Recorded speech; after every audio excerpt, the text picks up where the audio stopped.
سلام، من هانا هستم و به کانال نقاشی من خوش اومدی. توی این ویدیو میخوایم این لب هایپر رئال رو به روش خیلی آسون طراحی بکنیم. دوستان این ویدیو توش پر از نکته است، پس تا آخر ویدیو همراه هم باشید.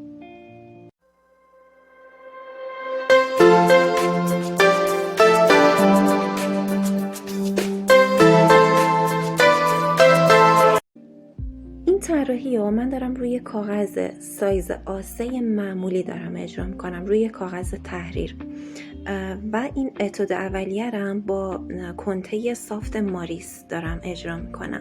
ببینید دوستان، من یه سری خطوط راهنما برای خودم در نظر میگیرم واسه اینکه بتونم بیشترین شباهت رو در بیارم نسبت به اون عکسی که انجام میدم. اگه حین طراحی احساس کردید که دارید یه سری خطوط رو اشتباه میرید، اصلا مسئله نیستش، با یه پاکن خمیری به راحتی میتونید اون خطوط رو پاکشون بکنید.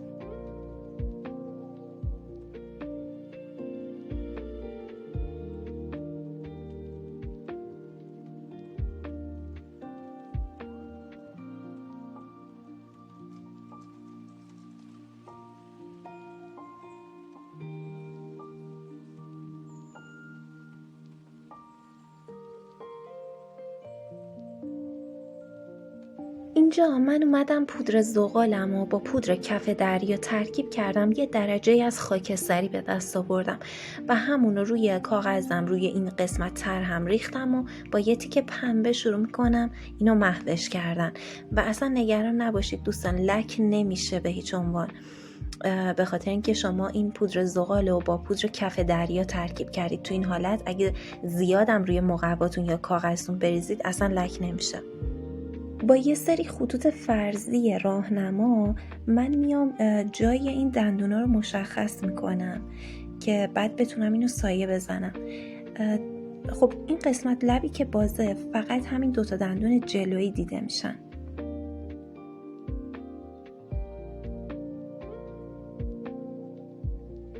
خب توی این قسمت دیگه میخوام یه مقدار تیره تر بکنم. میرم سراغ کنته سافت فابر کاستلم، شروع میکنم دور تا دور این لب و دندون رو، یعنی فاصله بین لب و دندون رو که یه مرز مشکی هستش، میام اینا رو با کنته سافت فابر کاستل اجرا میکنم و با انگشتم محوشون میکنم.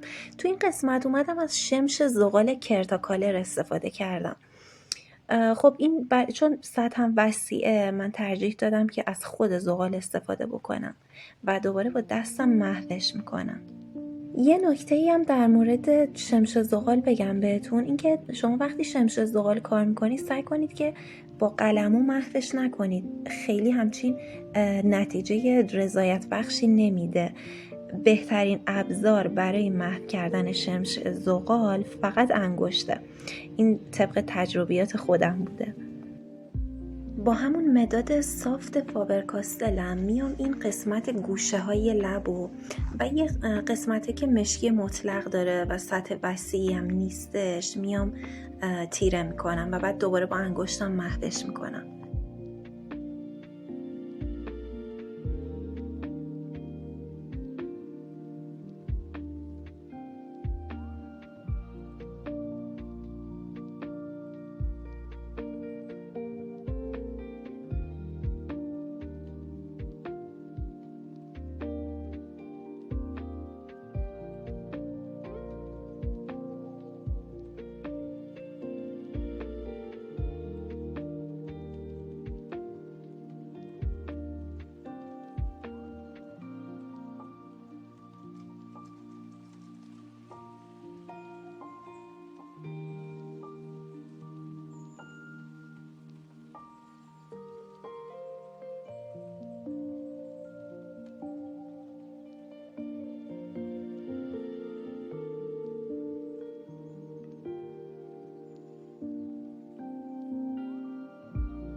خب من سایه ها رو زدم، حالا شروع میکنم یه سری نورهایی که روی لب هستش اونا رو ایجاد میکنم.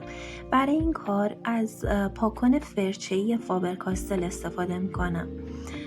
ببینید من میام ما بین اون تیرگی ها رو روشن میکنم، نمیام روی همون تیرگی هایی که کار کردم و دوباره پاک کن بزنم.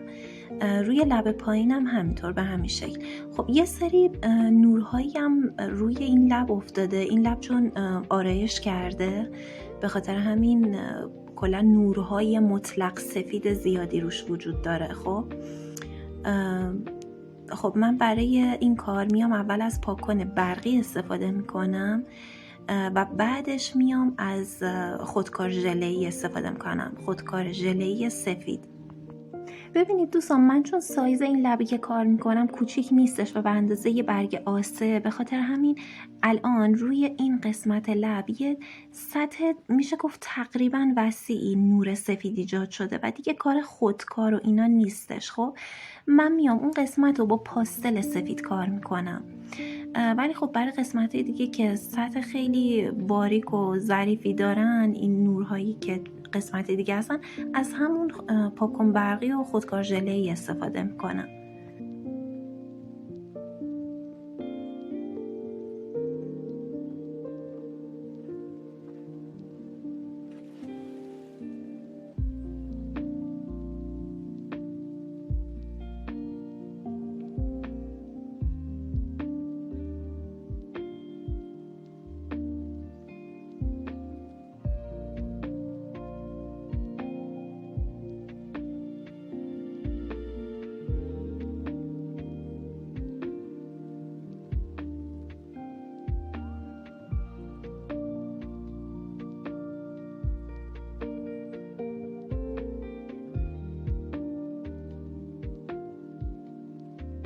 توی ویدیوهای قبلی من کلی آموزش در مورد نحوه طراحی اجزای چهره یا چهره کامل یا آناتومی بدن توی زاویه‌های مختلف، همه اینا رو من آموزشش رو گذاشتم براتون.